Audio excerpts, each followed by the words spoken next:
Immigrant Spirit podcast with Chris Pyak. No pretense, no bullshit. Just Chris and an employer talking about a real-life business problem. Offer a solution and get a job. And here is your host, Chris Pyak. I'm always happy to talk to people working at Flixbus because it's really a great company and there are very nice people working there. Hello, John Collins. Thank you. We have a no asshole rule, and we do a lot of filtering for our culture fit to make sure that we don't hire assholes. So I'm glad to hear that everyone that you've talked to has been really nice. This seems to work very well. Welcome to the show, John Collins. Thank you. I think that was one of the most interesting starts into the podcast that we had so far, the no asshole rule. Let's jump right into that. What is the culture, the work culture at Flixbus? What kind of people do you hire?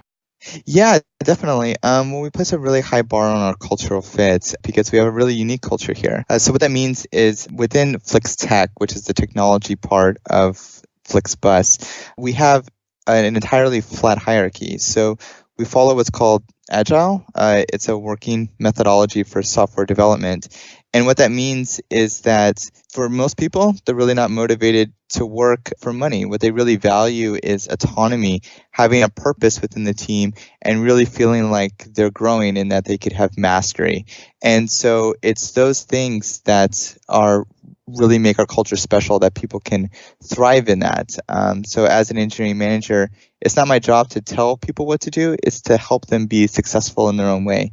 All the teams are autonomous for figuring out how to best solve the challenges that are ahead of them. Mm-hmm. So you basically work like a coach for your team. That's exactly right. Yeah, kind of as like a people coach or like a team coach.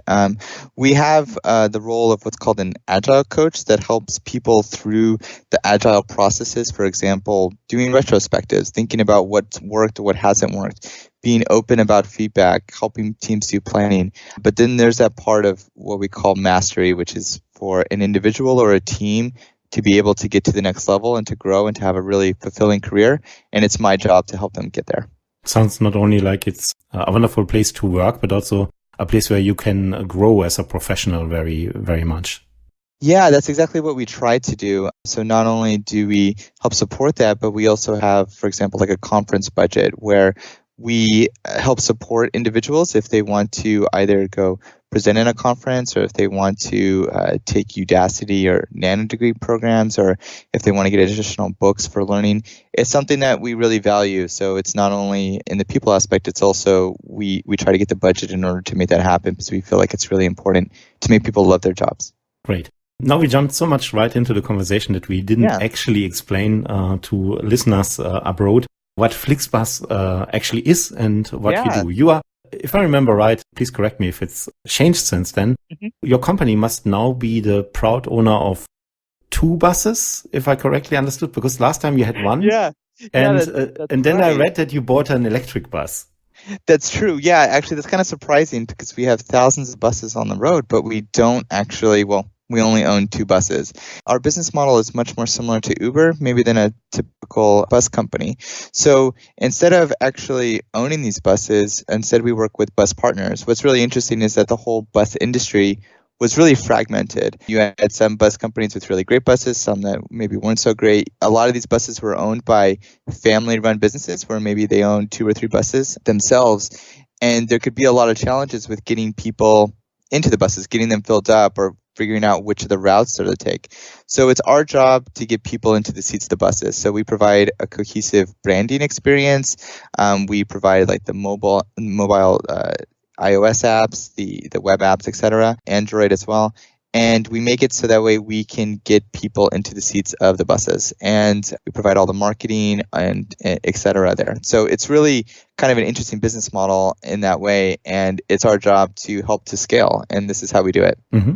You do this quite successfully. You started in Germany, but in how many countries are you by now? I don't know. I'm actually not sure either. It seems like every couple of months we're expanding to new places. We recently just expanded to the United States, which is where I'm from, and prior to relocating to Berlin. And yeah, with every one of our countries that we're expanding to, it always provides a unique demographic. Like some are more in tune with using, for example, smartphone apps. Some aren't. Some are very price conscious. Some aren't. But what's really great is that across all of our markets, we just have enthusiastic customers that are using our buses. Awesome. So basically what you help is you help bus companies to fill the seats of their buses better.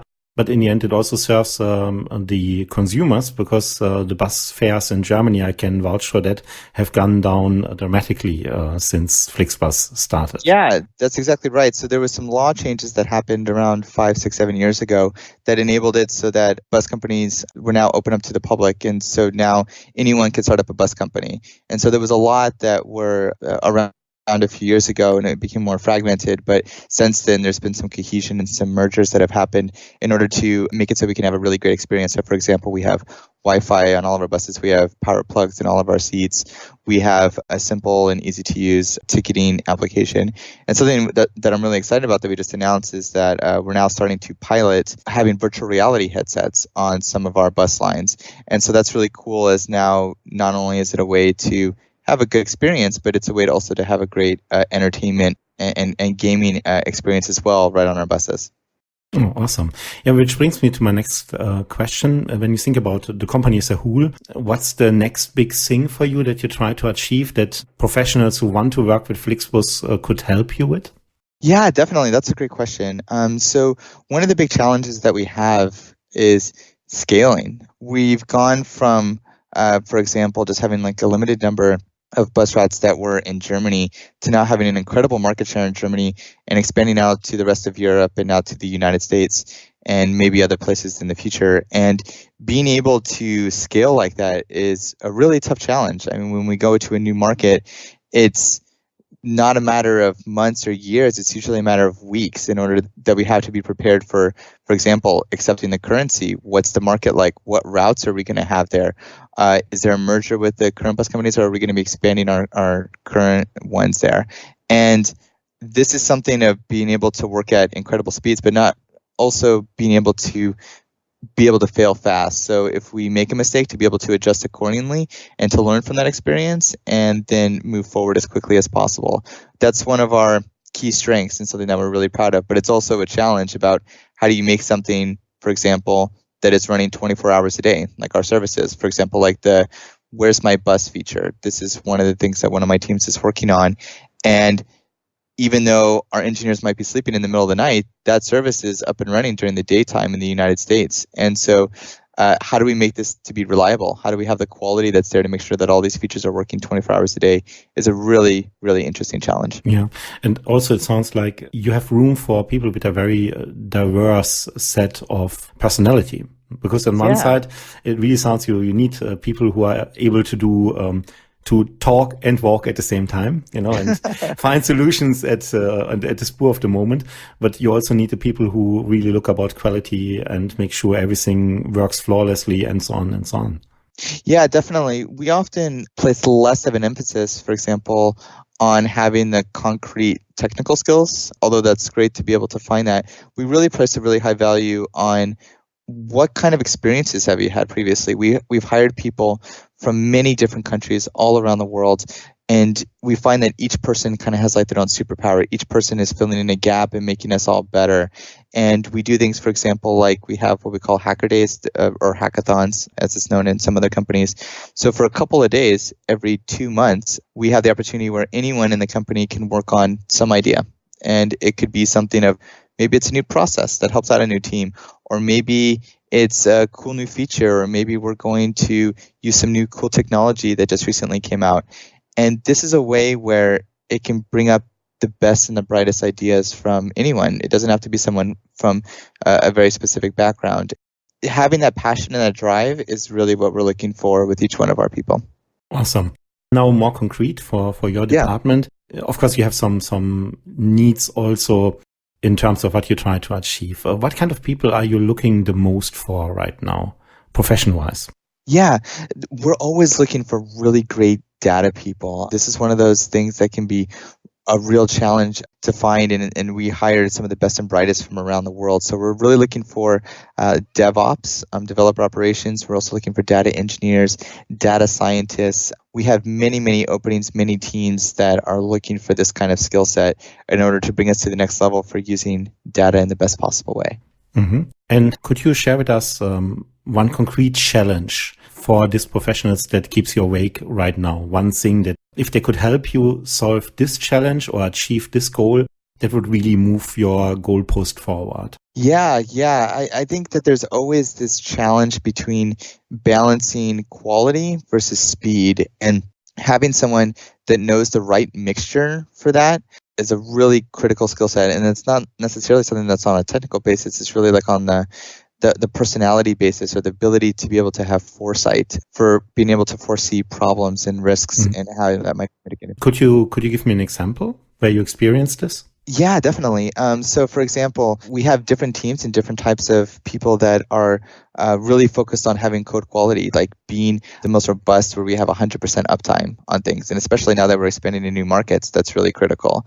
And then we have other people that are really focused on speed, for example, creating what we call a minimal viable product, or an MVP, like a hackathon project. And there's this right mix, especially as we're expanding to new markets, about what should we be doing here, and being able to not only have that idea, but also be able to get buy-in from others. This is also kind of this cultural aspect about being able to sell your idea and to have other people be able to try this and being able to bubble up the best possible idea.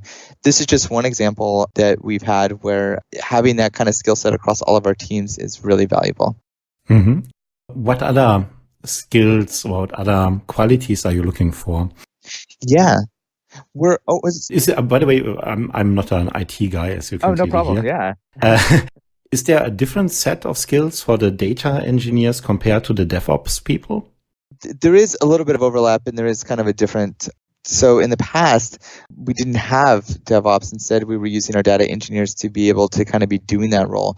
And as we've been scaling larger technology department and being able to expand around the world and having our operations running 24 hours a day, 7 days a week, we realized that we really needed to have really good DevOps engineers. So these are people that are really helping us be able to work on the back end of our systems, making sure that the developers and the data engineers are doing what they do best, and the things that they might not as much of enjoy working on, that we have experts that are really passionate and really interested in that side of things. Yeah. If you would play them against each other, the DevOps against data engineers, you know? Yes, like in Rome, you know.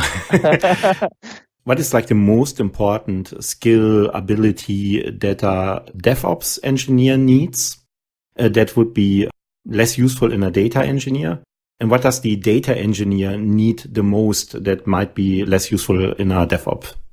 Yeah, so there's definitely different tools that each of them use, but I would also say there's kind of a certain kind of mindset that's also required. So for example, a data engineer might have a passion for diving into data scientists a little bit, or being able to really manipulate the data, being able to take something maybe that's not so concrete, or a request, maybe it's from upper management, for example, that has an idea of how data might be used, but they really don't know the ability to be able to come up with a solution for that. And the data engineer can then take those requirements and work with the data scientist in order to make that a reality. While DevOps is really focused on the developers themselves, and oftentimes the DevOps is sitting right there with the developers. For example, having a little bit of those soft skills for a data engineer is really required, while having those really concrete, being able to be on the forefront of what is the latest and greatest tools is really important for DevOps to make sure that we're running as efficiently as possible. Mm-hmm. Okay. So let's say I'm either of them, either DevOps or data engineer. I like what I hear. I want to start working for Flixbus. How do I get in touch? And what kind of informations do you want me to send you? Yeah, definitely. So on top of visiting our website, flixbus.com, and looking at the career section, you'll see all of these roles listed. In addition to that, welcome to contact me on LinkedIn.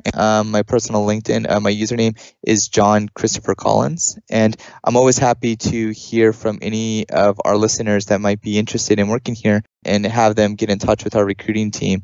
This is something that we're all really passionate about, and we're hiring multiple roles for this. So yeah, I'm excited to see what kind of applicants we get in the future.